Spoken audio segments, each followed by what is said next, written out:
ধর্ষণ ও খুনের প্রতিবাদে বাঁকুড়া জেলা আদালত চত্বরে এআইএলইউর বিক্ষোভ। সংগঠনের পক্ষ থেকে স্লোগান তোলা হয়, উই ওয়ান্ট জাস্টিস। আজ বাঁকুড়া জেলা আদালত চত্বরে বিক্ষোভে ফেটে পড়েন অল ইন্ডিয়া ল এরিয়াজ ইউনিয়নের বাঁকুড়া জেলা কমিটির সদস্যরা। কসবা ল কলেজে ছাত্রী ধর্ষণ, কালীগঞ্জে ৯ বছরের শিশুকে বোম মেরে নৃশংস খুনের ঘটনার বিরুদ্ধে বিচার দাবিতে এই সমাবেশ হয়। অভিযুক্তদের দৃষ্টান্তমূলক শাস্তি ও দ্রুত বিচার প্রক্রিয়ার দাবিতে উত্তাল হয় বাঁকুড়া জেলা আদালত চত্বর। অল ইন্ডিয়া ল এরিয়াজ কমিটি ইউনিয়নের কেন্দ্রীয় কমিটির সদস্য নীলাঞ্জন দাশগুপ্ত বলেন, একটি ল কলেজে একটি ছাত্রী ধর্ষিতা হল, একটি ইলেকশনের পরে বিরোধী দলের বাড়িতে বোমাবাজির জন্য একটি বাচ্চা মেয়ে মারা গেল। পশ্চিমবঙ্গের নারীদের সম্মান কলেজে কলেজে শিক্ষার পরিবেশের বদলে যাতে ধর্ষকদের মুক্তাঞ্চল না হয়, এই জন্যই আমরা লড়াই করতে নেমেছি। আইনজীবী হিসেবে সমাজের সবথেকে সচেতন অংশ আমরা চাই এই লড়াইটা এখান থেকেই শুরু হোক। প্রত্যেকটি পরিবারে প্রত্যেকটি মানুষকে সিকিউরিটি দেবার দায়িত্ব যে এই সরকার গ্রহণ করেছিলেন তা পালনে সম্পূর্ণভাবে ব্যর্থ। এখন তৃণমূলের নেতানেত্রী ও ঘনিষ্ঠরা এই সমস্ত দুষ্কর্মগুলি করছেন।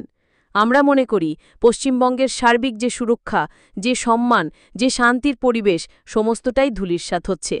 তিনি আরও বলেন, আইন তার জায়গায় লড়াই করবে, কিন্তু ঘটনাটা হলো প্রশাসনের একটা অংশ বিষয়গুলিকে যেভাবে প্রভাবিত করার চেষ্টা করছে, প্রশাসনের মাথায় বসে থাকা লোকেরা যেভাবে ঘটনাগুলিকে ছোট ঘটনা বলে এড়িয়ে যাচ্ছেন তা চিন্তার বিষয়। 1 বছর আগের অভয়াকাণ্ডের বিচার আজও পাওয়া যায়নি। সেই জায়গায় দাঁড়িয়ে যে ডাক্তাররা লড়াই করেছিল তাদেরকে এই প্রশাসন শাস্তিমূলক ব্যবস্থা হিসেবে এদিক থেকে ওদিকে করেছে। কি ভরসায় আছি আমরা? আইনের পথে চললেও প্রশাসন বিষয়গুলিকে ধামাচাপা দেওয়ার চেষ্টা করছে, তার বিরুদ্ধেই আমাদের আন্দোলন। সংগঠনের পক্ষ থেকে স্লোগান তোলা হয়, উই ওয়ান্ট জাস্টিস। বিষয়টা হচ্ছে যে একটি ল কলেজে একটি ছাত্রী ধর্ষিতা হলো। বিষয়টা হচ্ছে যে একটি ইলেকশনের পরে বিরোধী দলের বাড়িতে বোমাবাজির জন্য একটি ফুটফুটে মেয়ে মারা গেল।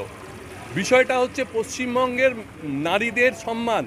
বিষয়টা হচ্ছে কলেজে কলেজে যাতে শিক্ষার পরিবেশ থাকে, সেটা যেন ধর্ষকদের বধ্যভূমি না হয়, সেই জন্য আমরা লড়াই করতে নেমেছি।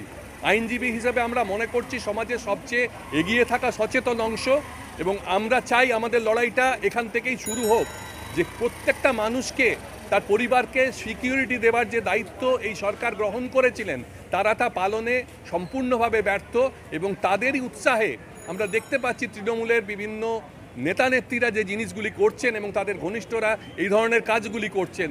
এটাতে আমরা মনে করছি পশ্চিমবঙ্গের সার্বিক যে সুরক্ষা, যে শান্তির পরিবেশ, যে সম্মান, সমস্তটাই ধূলিসাৎ হচ্ছে। সবই তো আইনের হাতে। আইন তার জায়গায় অবশ্যই লড়াই করবে, কিন্তু ঘটনাটা কোথায় বলুন তো? প্রশাসনের একটা অংশ যেভাবে বিষয়গুলোকে প্রভাবিত করার চেষ্টা করছে এবং প্রশাসনের মাথায় বসে থাকা লোকেরা যেভাবে ঘটনাগুলিকে ছোট্ট ঘটনা বলে এড়িয়ে যেতে চেষ্টা করছেন।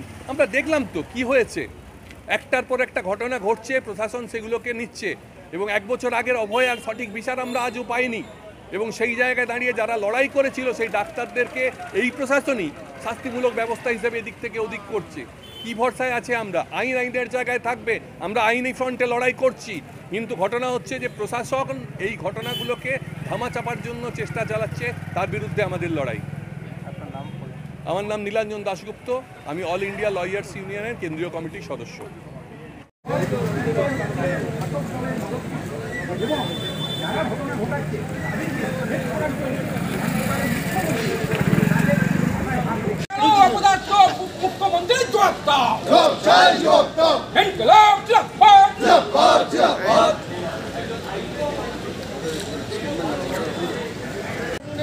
গণধর্ষণের ঘটনা ঘটেছে, তার সঙ্গে যে মূল দোষী তার সঙ্গে শাসক দলের যোগ সরাসরি আমরা প্রমাণ পেয়েছি।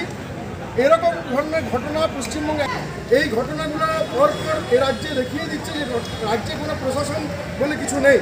তারই এআইএলইউর জেলা কমিটির সদস্য কমরেড সুব্রত চট্টোপাধ্যায় হয় কলেজ, এই কলেজে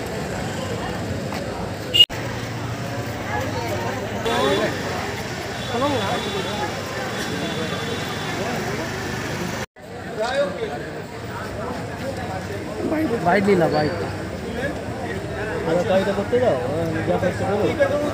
কাজ